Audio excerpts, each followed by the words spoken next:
Aleluia. Atos 16, 31. Engrandecida ao Senhor, versículo conhecido de todos nós. Obrigado, Michel, Deus abençoe.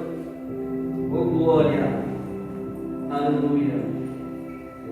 16, 31 vai nos falar assim: e eles disseram: crê no Senhor Jesus Cristo e serás salvo, tu e a tua casa. Amém. Então nós vemos aqui, quando Paulo e Silas, ele está falando para o carcereiro. O carcereiro tinha acabado de ter um grande livramento. A sua família tinha sido poupada, porque Deus usou ali de Paulo para que ele não viesse tirar a sua vida.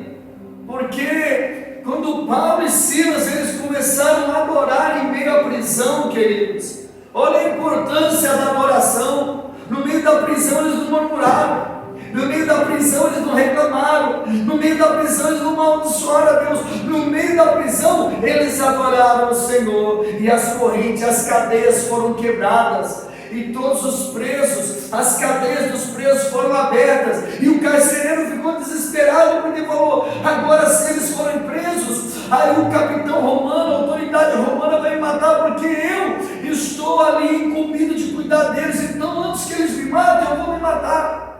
Mas Paulo chega até ele e fala para ele: não faça isso, porque ninguém saiu do lugar, estamos todos aqui. E através disso o carcereiro foi impactado pela glória de Deus, porque viu que eram presos semelhantes ao 8 de janeiro. Olha aí,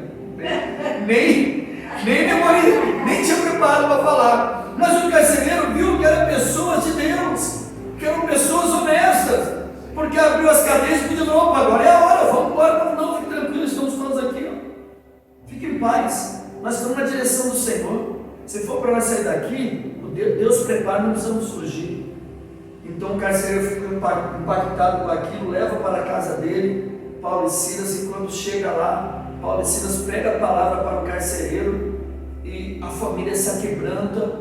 Então eles profetizam para aquela família, pregam para aquela família e falam: crê no Senhor Jesus Cristo e será salvo tu e a tua casa. E aquela família se rende ao Deus poderoso. Eu quero pregar nessa noite o tema que é a família de Deus. A família de Deus. A vontade de Deus é que as famílias sejam dele. A introdução dele. A vontade de Deus, a família de Deus. A vontade do Senhor é que as famílias sejam dele, porque ele criou a família. Lá na criação, o que ele disse? Façamos o homem a nossa imagem e semelhança. O Pai, o Filho e o Espírito Santo. Façamos, no plural, os três deuses unidos em um só Deus através da Trindade. Falou: façamos o homem a nossa imagem e a nossa semelhança. E cria ali o homem. Só que o homem estava só, em meio a toda aquela natureza, em meio a toda aquela beleza, em meio a todo aquele gozo, porque a palavra Éden significa gozo. Então ele viu que o homem estava muito abençoado, então decidiu abençoar mais o homem, então, e colocando um sono profundo. E quando ele acordou, estava faltando uma costela, e no lugar da costela, fez para ele uma auxiliadora, a mulher. E ali então foi constituído a família. Então é o Deus da família.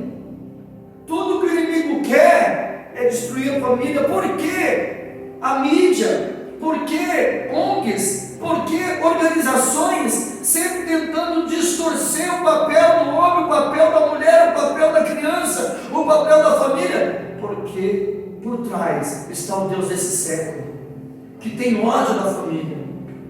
Por isso que nós, como igreja, temos que ser os defensores da família tradicional. Na Bíblia, a família é entendida como uma instituição divina. Olha, as pessoas não entendem isso. É uma instituição divina. Por quê? Porque foi o divino que criou a família. Nessa passagem que eu já falei, criada por Deus para ser a base da sociedade. Você entende isso? Então, quando essas pessoas querem colocar ideologia, querem colocar ali que o homem não é homem, a mulher não é mulher, isso é o quê? Isso é uma estratégia maligna para tirar a base da sociedade. E quando a sociedade não tem base, a sociedade entra em ruína. A base da sociedade é um lugar de aprendizado, crescimento. Ela é vista como união entre homem e mulher. Quando Deus criou Adão e Eva. Deus não criou Adão e Ivo, foi Adão e Eva, foi homem e mulher, destinada a gerar filhos e a transmitir valores e fé. A família é um espaço onde o amor, o respeito, a fidelidade e a união são cultivadas, e onde cada membro desempenha um papel fundamental. Então, a vontade do Senhor para as famílias é que as famílias sejam a base da sociedade e que cada membro da família ali tenha um papel para executar dentro do seu lar, dentro da sua casa, porque quando as pessoas, a família, ela entende isso, automaticamente fica mais fácil de carregar o fardo do dia a dia. Fica mais fácil de viver o dia a dia. Então a base da família, segundo a Bíblia, ela começa com o casamento. Porque muitos falam, não, mas para que casar? Vamos amigar, vamos juntar. Bobagem. Falta de obedecer o princípio da palavra. Até porque, segundo a lei, por mais que a lei ultimamente ela está meio desvalorizada, mas segundo a lei, ficou junto 6 meses, você tem que, se houver uma separação, é o mesmo custo que está casado. Então o que te impede de casar?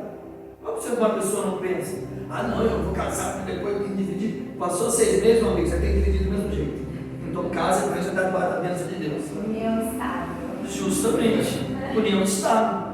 Porque se você não casa, além de estar debaixo da maldição, automaticamente, depois de 6 meses, se você separar, o maligno no negócio, de repente pegou um pilantra que leva tudo, você fica aí só chupando o dedo, né? Com a mão na frente e outra atrás, como diz o outro, né? Então, nós temos que entender que o casamento, ele é a base.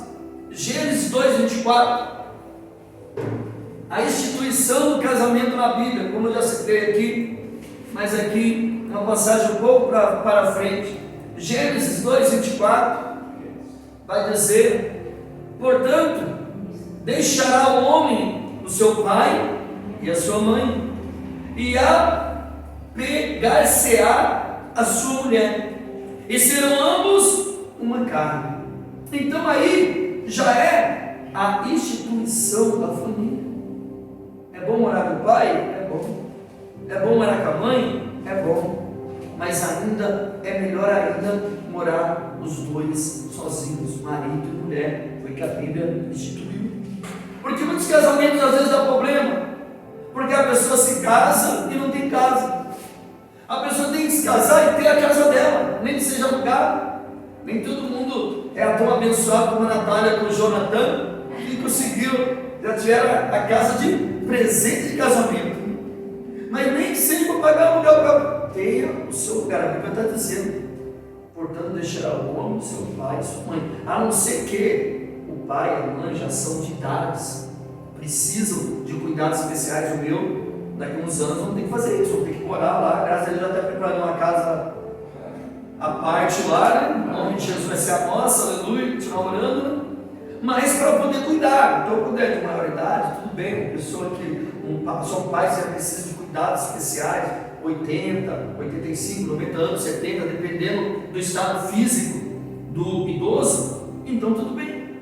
Mas se o pai e a mãe estão em pleno vigor, o casamento tem que seguir dentro daquilo que a Bíblia está instruindo. Portanto, deixará o homem seu pai e a sua mãe, e apegar-se-á a sua mulher. Aqui já fica um recado também, né? Tirando o pai e a mãe, está falando que é para se apegar a quem? A mulher. Não é o amigo, não é o colega, não, é a mulher. Então o dever do casamento é que os dois sejam, o que eu já lembro aqui também, uma carne, uma só carne, algumas outras traduções. Então tudo que o inimigo quer também, no meio do casamento, no meio da família, é desfragmentar, é enfraquecer o casamento, os lares, as famílias. Então nós temos que estar o quê? Vigilantes, para nós não sermos heróis lá fora e vilões dentro. Então nós temos que verdadeiramente cuidar da nossa esposa, esposa cuidar do marido. Aqui vai ter as outras bases. A Bíblia estabelece o casamento como base da família, uma união entre um homem e uma mulher, com o propósito de gerar filhos e construir um lar. Então, a vontade de Deus é que possa haver uma construção de um lar. Que quando essa pessoa chegue dentro daquela casa, ela entenda que aquele lugar é um lugar de paz, é um lugar de harmonia, é um lugar de felicidade, é um lugar que a pessoa está no trabalho e fala: eu não vejo a hora de eu chegar em casa, minha esposa está me esperando, meu marido está me esperando, nós vamos conversar, vamos dialogar, vamos se amar, vamos estar debaixo da bênção de Deus. Porque a pior coisa que tem é quando a pessoa vive um casamento e fala: meu Deus, eu tenho que voltar para casa. Ela já vai começar a falar, ele já vai começar a falar. Isso é horrível. Então nós temos que pedir para Deus: Senhor, ajuda que a minha casa seja uma casa de oração, seja uma casa de relacionamento, seja uma casa de compartilhamento, que nós possamos ter compatibilidade. O que é isso, pastor? Aprenda aí, Michel. Concordância em ideias. Tudo que o inimigo tem feito nos últimos dias no meio do casamento é colocar incompatibilidade no meio do casamento. Um pensa A, o outro pensa B. Um fala C, o outro fala B. Nem tudo nós vamos concordar, mas pelo menos ouça. Pelo menos preste um pouco de interesse, porque isso traz unidade ao casamento. Às vezes um prefere mais futebol, outro prefere mais política, outro prefere mais um filme de romance que tenha um enredo do lado cristão, é claro, ou por meio de perdão, um drama que traga alguma mensagem. Se não tiver fé, por meio de redenção, por meio de perdão. Mas então, às vezes nós temos que ceder para estar mais junto um com o outro. Então, algumas bases da estrutura familiar. O casamento é uma delas. E entre os casamentos, quando se casa, então depois vence os filhos, que é o sonho, que é o desejo, que é o projeto de muitos pais, principalmente os novos. E entre os filhos, nós temos que aprender que a nossa incumbência é cuidar, é ensinar, é instruí-los. E isso é uma incumbência que começa de novo casamento, primeiros filhos, como também por toda a nossa vida. Provérbios 22:6. Provérbios 22:6, conhecido de todos nós. Provérbios 22:6, que nós falamos, a maioria de nós sabemos de cabeça esse versículo. Essa versão minha está um pouco diferente. Educa a criança no caminho que deve andar, e até quando envelhecer, não se desviará dele. Então o dever de nosso pai é ensinar os nossos filhos, as nossas crianças, a temer ao Senhor, a buscar ao Senhor. Pastor, mas eu não tenho mais filho criança, eu tenho filho adulto. Então ore por ele, dentro das suas condições, instrua ele, fale do amor de Cristo para ele, fale da necessidade de ele estar no altar. Então nós temos que trazer para a nossa família, para a nossa vida, para o nosso ser, para o nosso caráter, para a nossa mente, para o nosso psique, esses princípios. Porque tem pessoas que seguem a esquerda, são pessoas que não são bíblicas. Costume de um bom lá, pastor, vai ter o senhor lá, pastor descascando, descendo o cajado em pastor esquerdista. Mas por que eu estou colocando isso, querido? Porque é uma coisa simples, querido. Se eu sou cristão, eu tenho que entrar em concordância com a base que Deus instituiu na terra: casamento, família, filhos. Como eu posso ser cristão e eu concordar que o menino, ele não precisa ser menino, ele pode crescer sem ter necessidade de se colocar em que posição ele é, e quando ele crescer ele escolhe se ele é menino ou menina? Onde está isso na Bíblia? E como pessoas cegas não buscam no conhecimento para instruir-se, como pessoas que se dizem cristão: ah, não quero saber disso aí. Ah, você não quer saber? Não. Então está repreendido em nome de Jesus. Mas se amanhã o seu filho estiver afeminado ou vice-versa, e você? Qual vai ser o seu papel? Você instruiu? Você explicou? Você falou? Ou você disse: ah, não, isso aí tem nada a ver comigo? Não, é o nosso dever. E nós que já, muitas das vezes, não temos nosso filho direto, já são casados, já tem a sua vida feita, mas temos sobrinhos, nós temos parentes que têm crianças pequenas. Então o nosso dever é defendê-los, o nosso dever é educá-los, o nosso dever é ensiná-los. Se eu estou vendo um amigo do trabalho que tem um filho e está indo para o caminho errado, e se ele abrir o coração e pedir uma opinião, o meu dever é não se calar, o meu dever é falar, é instruir. Querido, filho nasceu. Não, mas foi eu que gerei. Não, você é o cuidador, você é o tutor, mas o filho é de Deus. Foi Deus que colocou nas tuas mãos para cuidar. Você tem a responsabilidade sobre essa criança. Amém. Então, nós temos que ser aqueles que desejam, que tem impregnado em nós a defesa dos princípios. O cristão verdadeiro tem que ter isso, a base, o princípio. Quando a pessoa começar a falar: não, peraí, isso foi essa semana, o Ítalo Santos lá foi parar em Cana, graças a Deus, graças ao vídeo do Celca, né? Felca, né? Ou seja, nós temos que defender a base. Como eu posso concordar com a erotização de criança? A mãe olha e fala: que bonitinha, ela descendo a boca da garrafa, que coisa linda. A criança de 6 anos de idade. Aí depois a menina com 10, 12 anos engravida, ela fala: onde que eu errei? Aonde? Vai ser hipócrita. Reconheça, né? Fala: não, você não deu um bom ensinamento para o filho. Mas não, o pior é que as pessoas, quando acontece, aí falam: mas educa a criança no caminho que deve andar, e até quando envelhecer, não se desviará dele. Amém.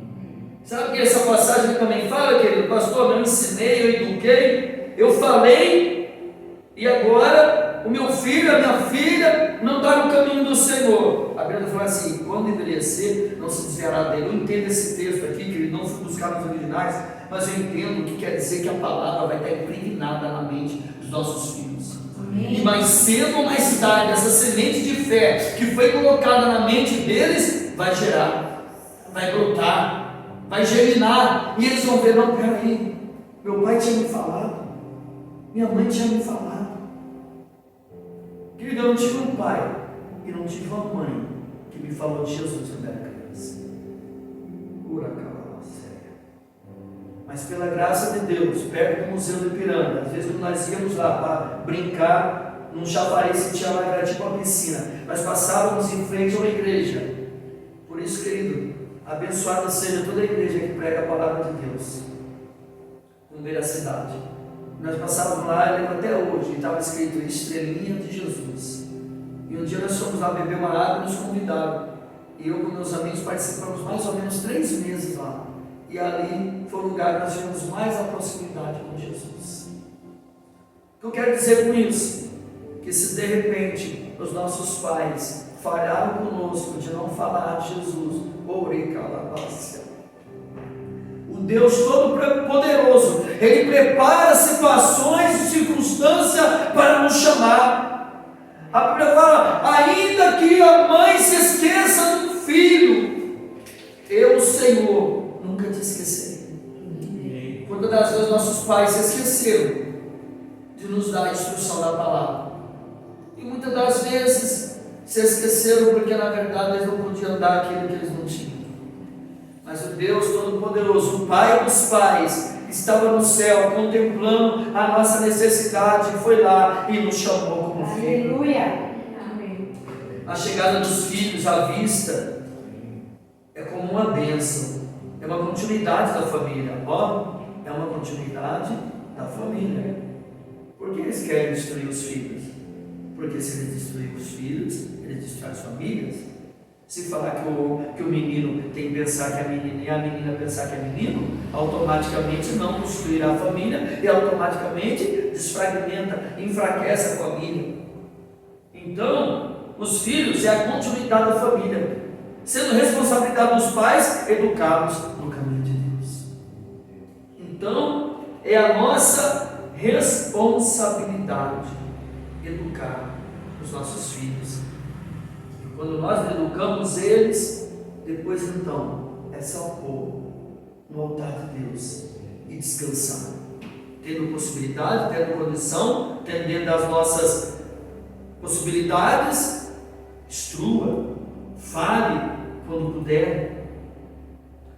As bases da família, o filho é uma das bases, os filhos.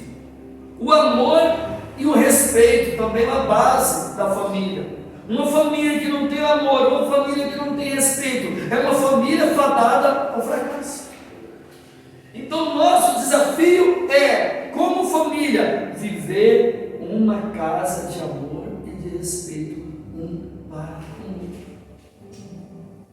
Colossenses 3,13. Colossenses 3,13. Lá no finalzinho.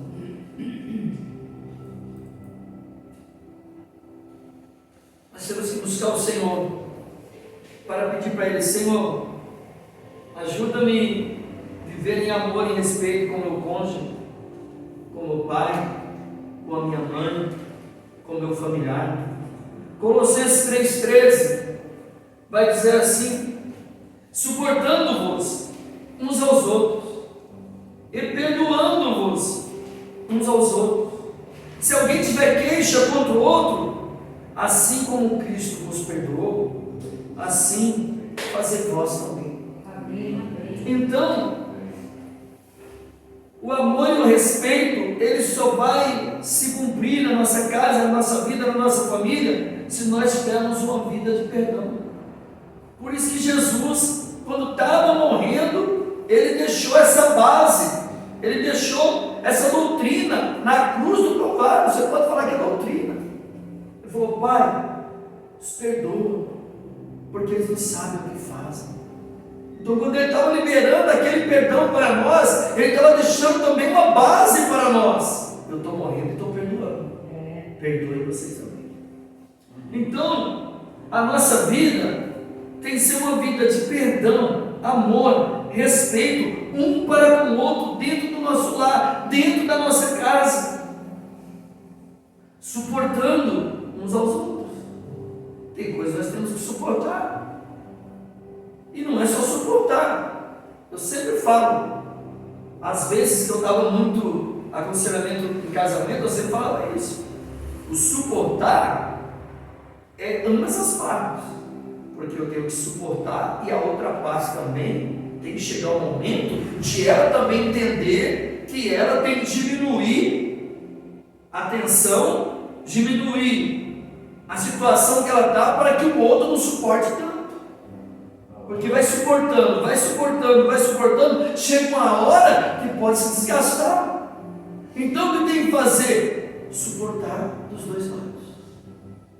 Eu suporto aqui, você suporta aqui. Eu perdoo aqui, você perdoa aqui. E assim nós vamos nos alinhando de Deus. Tudo que o inimigo quer é que nós venhamos não nos suportar. Então, quando nós suportando, entendendo que eu suporto e perdoo, eu suporto e cedo, eu faço o quê? Eu vivo em perdão um para com o outro. Então, essa regra que você cedeu hoje, eu cedo amanhã. Eu suportei hoje, você suporta amanhã.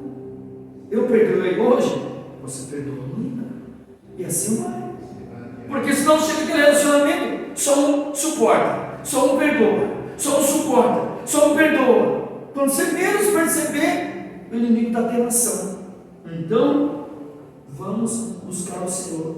se alguém tiver queixa contra o outro, assim como Cristo nos perdoou, assim fazei nós também. Então, ou seja, ele colocou lá: se eu perdoei toda a humanidade, será que você não vai conseguir perdoar o esposo, a esposa, o filho, o pai, a mãe, o irmão, seja quem for? A palavra perdão, querido, é uma palavra pesada, uma palavra difícil, porque muitas das vezes tem cristãos que ele está dentro da igreja, mas ele se encontra com o coração endurecido para perdoar. E esse é o nosso desafio. Nós temos que, dia após dia, aquebrantar o nosso coração para perdoar aquele que pisa no nosso caminho, seja lá de fora, seja de dentro. O amor e o respeito mútuo são pilares essenciais para um bom relacionamento, funcionamento da família. E a Bíblia oferece orientações sobre como cultivar esse sentimento nas relações familiares. Então, o Senhor, Ele nos dá direção através da palavra de Deus, falando acerca de como eu, você, nós, a cada um, podemos nos relacionar e termos uma base familiar estruturada. Outra base da família também é a liderança e submissão. Liderança e submissão. Efésios 5:23. Efésios 5:23. Está rendendo a palavra, que vai pegar para ministrar quase tudo. Efésios 5:23. Porque o marido é a cabeça da mulher, como também Cristo é a cabeça da igreja, sendo ele próprio o Salvador do corpo. Então aqui o Senhor está falando lá em Efésios, na igreja de Éfeso, acerca, Efésios aqui vai falar acerca de pais, filhos, esposas, maridos, e aqui ele começa falando sobre a liderança. Se toca aqui sobre a liderança dentro do lar, liderança e submissão. Então nós colocamos aqui quem? Porque o marido é a cabeça da mulher, como também Cristo é a cabeça da igreja. Então faz um comparativo do marido com Cristo. Como Cristo é a cabeça da igreja, o marido é a cabeça da mulher. A Bíblia também aborda a questão da liderança dentro da família, com o marido sendo chamado a liderar com amor, e a esposa a apoiar e respeitar essa liderança. Então, quando nós vivemos dentro do casamento, que a mulher sabe respeitar a liderança e o marido sabe liderar com amor, tudo dá certo, tudo acontece, tudo se ajusta no tempo certo. Então, o que nós devemos fazer? Viver dentro do lar, debaixo desse direcionamento que o Senhor nos falou. Sempre vamos ter que perdoar, porque mais cedo ou mais tarde vai ter uma discordância. Mais cedo ou mais tarde um vai falar A, outro vai falar B. Então um perdoa, o outro compreende, o outro perdoa. E lá na frente, ó, o marido à cabeça, eu vou ouvir, eu vou obedecer, eu vou me submeter. E o marido com amor, com respeito. Mas eu queria falar também do marido. Outra base que o inimigo trabalha muito dentro do casamento, dentro da família, querendo destruir a família, que é a comunicação. Comunicação. Provérbios 14:3. Provérbios 14:3. A comunicação é algo que nós temos que vigiar demais, porque o inimigo é especialista em distorcer palavras. Olha o que fala no 14:3. Na boca do tolo está a punição da soberba, mas os sábios se conversam pelos próprios lábios. Então ele está falando acerca da comunicação, o bom relacionamento, a boa forma de falar. Está dizendo que o tolo aqui, ó, pela sua própria boca, ele traz para ele punição através da soberba dele. Já o sábio se conversa com seus próprios lábios. Então, ou seja, o sábio, ele sabe conversar. O sábio, ele sabe se relacionar. Comunicação. eu tenho algo complicado para falar, o que eu tenho que fazer? Procurar deixar para o momento mais apaciguado, mais tranquilo para poder falar. Às vezes eu tenho algo difícil para falar, e eu vou falar justamente na hora errada. Na hora que um está nervoso, o outro está nervoso, não. Sabe aquela hora que está tudo em paz, está bem leve, e saber também da forma de falar, porque às vezes nós queremos ganhar o braço, né? E no braço não resolve. Você vê que o próprio Deus fala que maldito é o homem que confia no homem. Lá não está falando do homem que confia no próximo, está falando que confia nele mesmo, na força do seu braço. Então nós não podemos confiar na força do nosso braço, achando que nós vamos convencer o nosso cônjuge através da nossa imposição. Não, é através do nosso relacionamento com amor e respeito, comunicação. E vigiarmos também, principalmente no momento que nós estamos nervosos, tensos, porque Satanás ele é especialista em distorcer palavras. Verdade. Às vezes os dois já não está aquele clima bem na família e tal, aí um fala uma coisa, o outro entende outra. Mas o que você está falando? Eu falei, não ouvi você falando. Menos cuidado. Satanás ele é especialista para. A gente está pregando para desligar. Ele é especialista para. Só que esse não é do espírito, não, esse é do maligno, para soprar palavras distorcidas. Então, nós temos que estar atentos na nossa comunicação, saber ouvir, saber falar. Perdão, eu não entendi o que você falou. Fala de novo. Ah, sim. E desarmar também. Se desarmar. Porque às vezes nós estamos armados, e quando nós estamos armados, se um fala alguma coisa, o outro já entende. Às vezes você nem falou, né? Ah, então você está dizendo que eu sou isso. Mas nem falei com vocês. Então, nós temos que pedir para Deus, Deus, me dá sabedoria para me comunicar dentro do meu lar. Seja marido, seja esposa, seja filho, seja pai. Se comunicar. A Bíblia fala que há tempo para falar, há tempo para calar. Amém. A Bíblia fala que o falar é prata, mas o calar é ouro. Então há momentos que eu vou ganhar o meu marido, a minha esposa, o meu filho, o meu pai, calado, sem falar nada. Você vê que eu vou falar e vai causar discussão? Se eu vou falar e vai causar desconforto, pelo menos naquele momento. Às vezes você está certo, mas não é o momento de falar. Então espera, fala na hora certa. Principalmente, nunca falar quando está nervoso. Porque todas as vezes nós falamos quando nós estamos nervosos, na maioria das vezes nós falamos errado. Por quê? Nós falamos, como o pessoal diz, com o fígado. E toda vez que você fala com o fígado, você fala com ira, você fala sem pensar. Você falou com o cérebro. Às vezes você pode falar a mesma coisa, quando você não está falando com o fígado, de uma forma diferente, que a pessoa vai entender, vai compreender. Mas depende da forma que eu falo, eu vou trazer ira para dentro do relacionamento, dentro da comunicação, e vai causar um transtorno lá, sendo que de repente eu poderia ter falado de outra forma, em outro momento, e seria aceito. A comunicação aberta e honesta é fundamental para resolver conflitos e fortalecer os laços familiares. A comunicação aberta. Então, ou seja, nós temos que estar abertos para ouvir, para debater, para conversar. São duas pessoas, às vezes até mais, quando são questões familiares que precisam de mais pessoas, quando é questão de resolver dentro do lar algo, tipo quando é com o pai, com o filho, tem mais pessoas envolvidas. Então, eu tenho que saber me comunicar, me expressar. A comunicação aberta e honesta, Não adianta querer esconder, não adianta querer mentir, não adianta querer falar, não, seja ruim, seja bom, fale.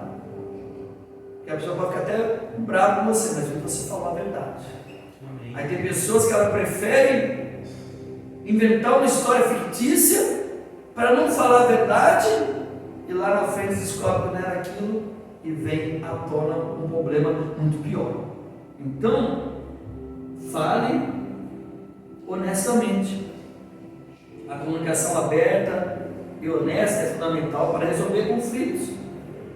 Então, quando eu tenho uma conversa aberta e honesta junto com o meu familiar, na minha casa, nos meus relacionamentos, vai resolver muitos conflitos e vai fortalecer mais os laços familiares. Sabe por quê? Todas as vezes nós conseguimos conversar, sentar, dialogar e falar e entrar num denominador comum, o nosso relacionamento se torna mais forte. Então, vamos pedir para Deus: Senhor, me dá sabedoria nas palavras, me dá o dom da comunicação, porque às vezes palestrar, falar, expressar palavras ao público é mais fácil do que dialogar diretamente.